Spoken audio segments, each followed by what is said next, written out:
Srpska pravoslavna crkva i vernici proslave Badnji dan, dan uoči Božića, koji predstavlja uvod u najradosniji hrišćanski praznik, rođenje Isusa Hrista.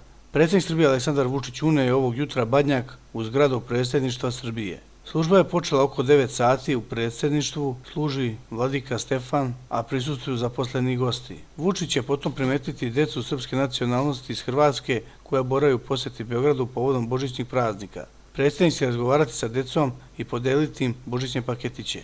Nakon toga je planirao obraćanje medijima. Najavila je pres služba predsjednika. Vučić će uoči Božića ugostiti decu iz Topuskog, Vrginmosta, Vojnića, Kostajnica, Dvora, Gline, sa Korduna i Banije, za koju su pripremljeni pokloni.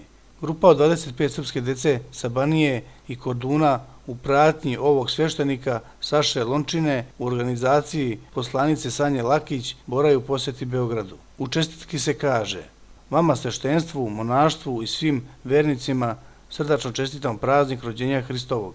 Sjećajući se velike Božije ljubavi prema čoveku, pokazane rođenjem Gospoda Isusa Hrista, želim da nadahnuti njome zajedničko kročimo prema budućnosti, predano delajući za dobrobit naše otadžbine i naših građana, doprinoseći napretku i razvoju.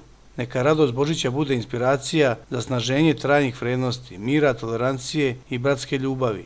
Čestitajući vam božićne praznike, želim da vam Bogomladenac podrži u izvršnoj službi na korist srpskog narodu i dobro srpskoj pravoslavnoj crkvi, poručio je Vučić uz tradicionalni pozdrav: mir Božji, Hristos se rodi.